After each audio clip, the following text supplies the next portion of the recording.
mito y símbolo en el arte del hilado y del tejido. Distintas tradiciones refieren que el oficio de tejer es un arte revelado a la mujer en el tiempo mítico, lo cual es hondamente significativo, dado que toda su simbólica está asociada a lo femenino, siendo la luna, como tejedora del tiempo, uno de los símbolos más directamente asociados a la mujer.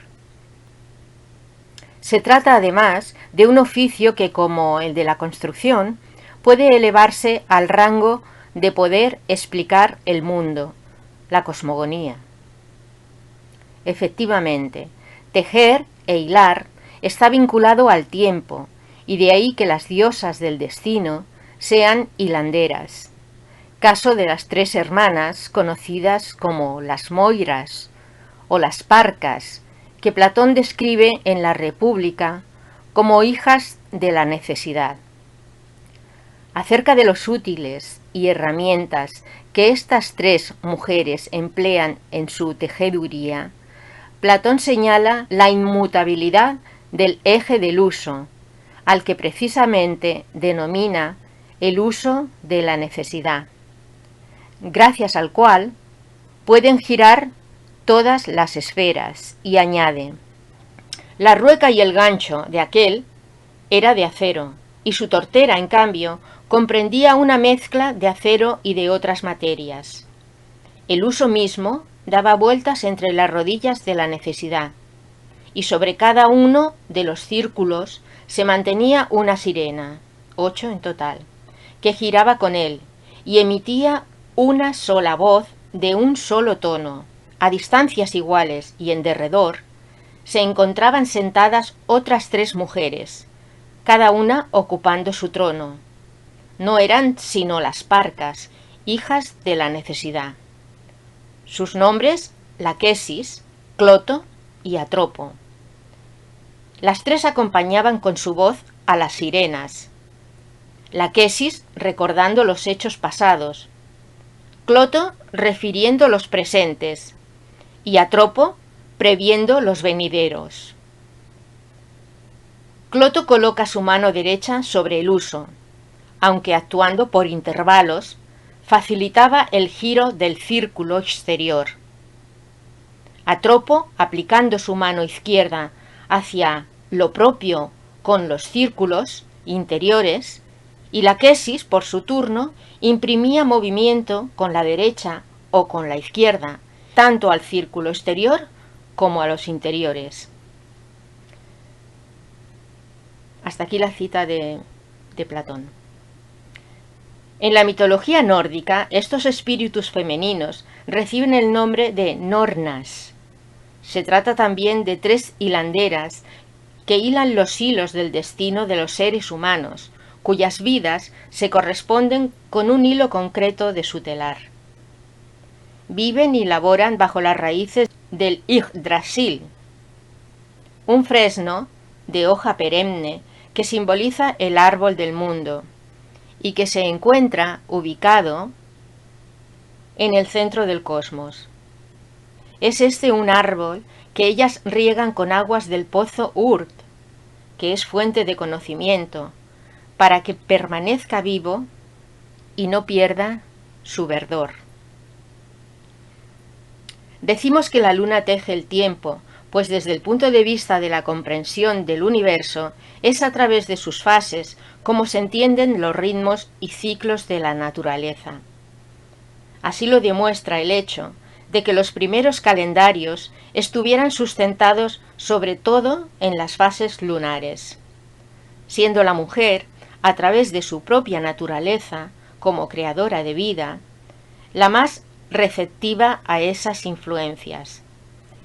De ahí que, en prácticamente todas las tradiciones arcaicas, los ciclos femeninos, como sus periodos menstruales, sus embarazos y partos, formen parte de las iniciaciones de las mujeres, al ser momentos especialmente significativos y reveladores del misterio de la creación y del tejido de la vida.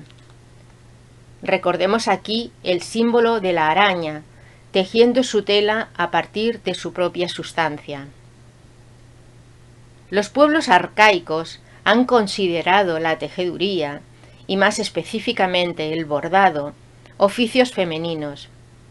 Así se recoge también en los documentos masónicos, como el manuscrito Cook de 1400, donde se dice explícitamente que fue Naamá, hermana de Tubal-Caín y hermanastra de Jubal y Jabel, la fundadora del arte de tejer.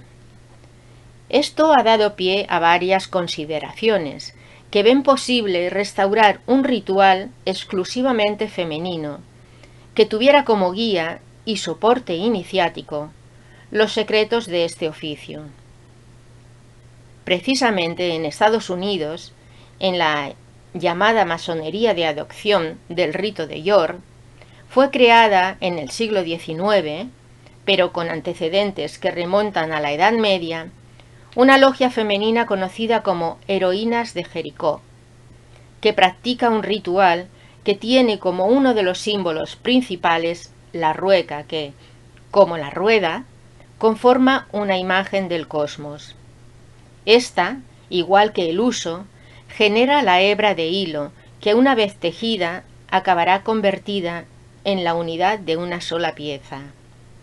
En este sentido, debemos asociar la rueca con la acción de la araña, que, como hemos dicho, crea a partir de ella misma el hilo con el que confecciona su propia tela. Todo este simbolismo revela un misterio iniciático que relaciona la acción de la rueca y la araña con la gestación de la Gran Madre creando el cosmos.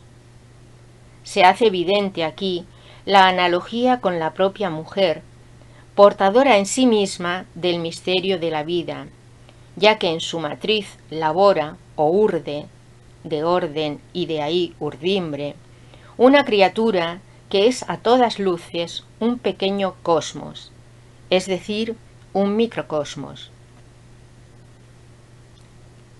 La acción ritual de la tejedora se nos presenta entonces como un conjunto de elementos totalmente aplicables a la labor de construcción cósmica, pues no otra cosa que un tejido de relaciones es el universo, donde todos los hilos, por la acción de la lanzadera sobre el telar, que une la trama, elemento horizontal, con la vertical de la urdimbre, y conforman un solo elemento.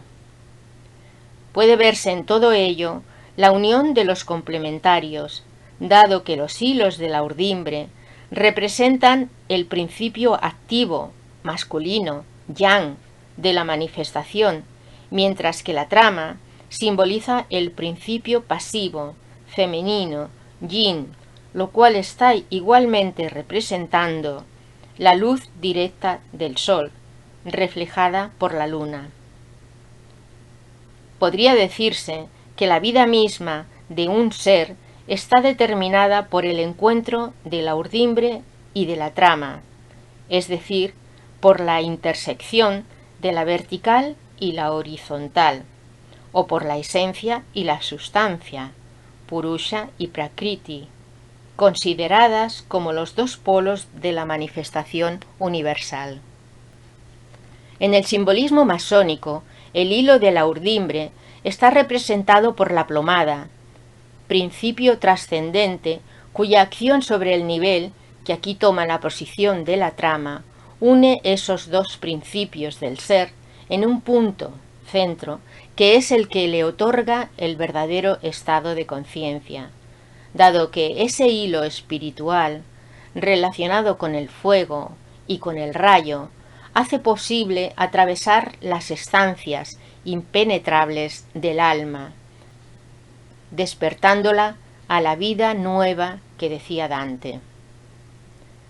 Esto confiere al tejido una dimensión iniciática indiscutible, como ya hemos señalado, pues se trata de ver en ello la acción del rayo espiritual proyectándose en el alma receptiva del iniciado, que aquí está representado por la trama horizontal del tejido, trama que, a su vez, simboliza la línea del tiempo y el devenir, y asimismo el medio donde suceden los acontecimientos de la vida de un ser.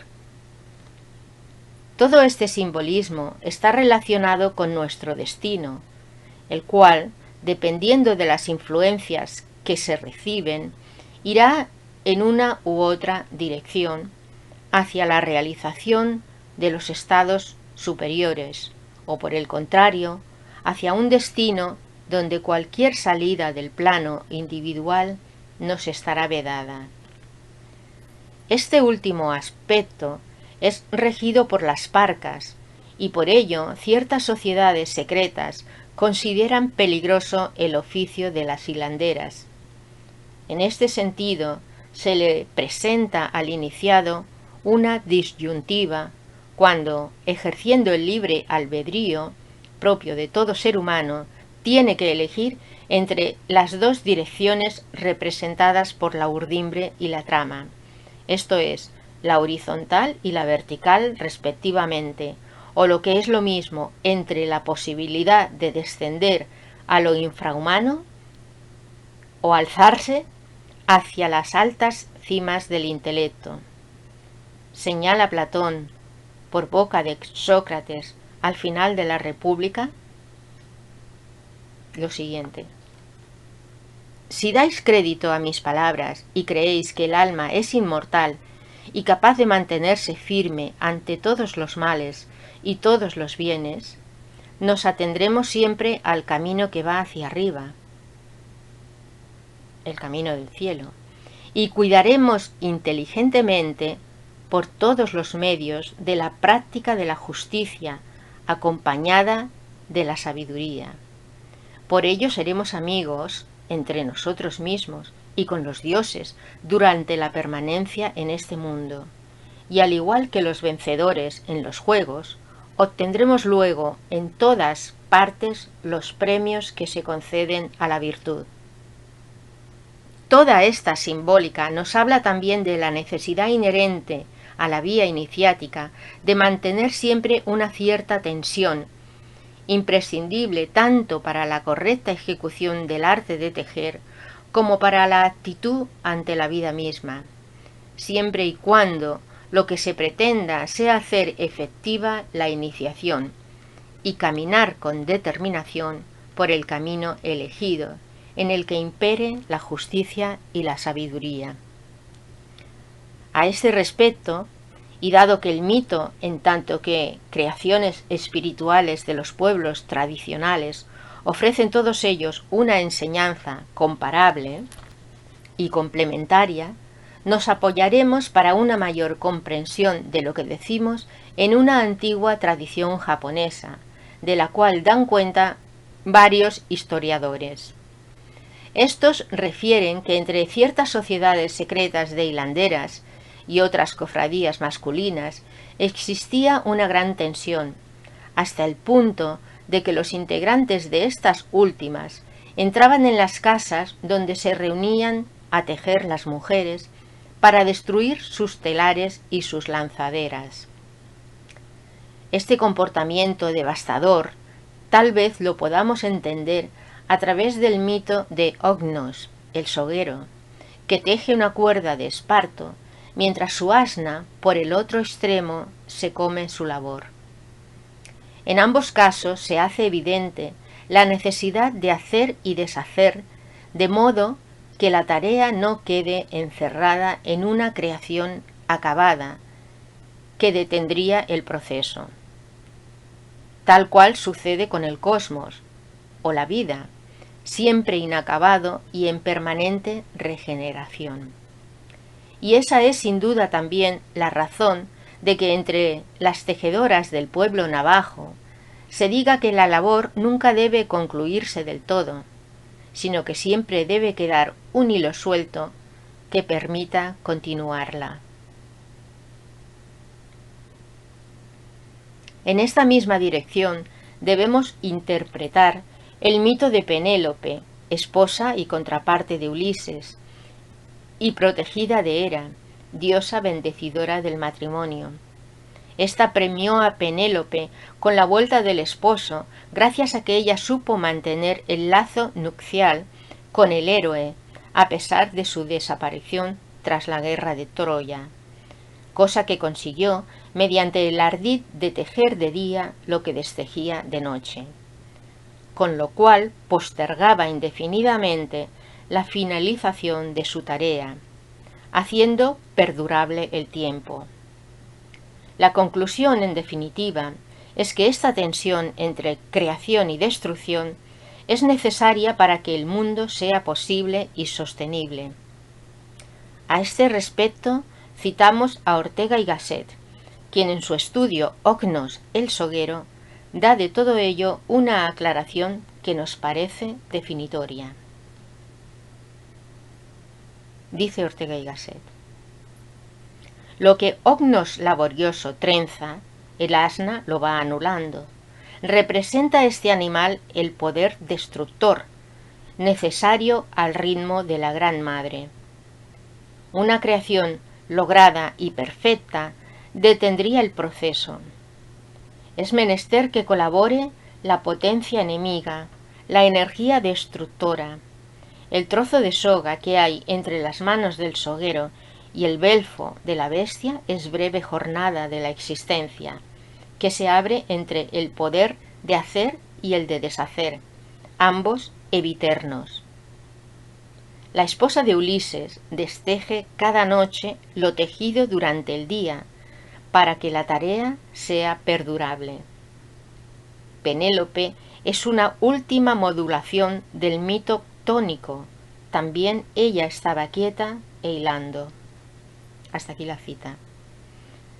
Es evidente que el arte de tejer no sólo produce la tela, sino que origina todo un discurso creacional y una simbólica que el iniciado puede interpretar para comprender su propia existencia y la del cosmos. Es, por lo tanto, un oficio portador de un lenguaje propio, tanto en su ejecución como en los útiles y herramientas que emplea. Un lenguaje simbólico que permite la descripción del mundo, tal y como sucede con el simbolismo constructivo, pues de ambos oficios surge una escritura sagrada y universal, que es más clara cuando se descubre que son varias las lenguas en las cuales libro y tejido son conceptos análogos. En la India, por ejemplo, sutra significa hilo, y el libro está formado por un conjunto de sutras. Y lo mismo sucede en China, donde Qing designa a la vez libro y urdimbre.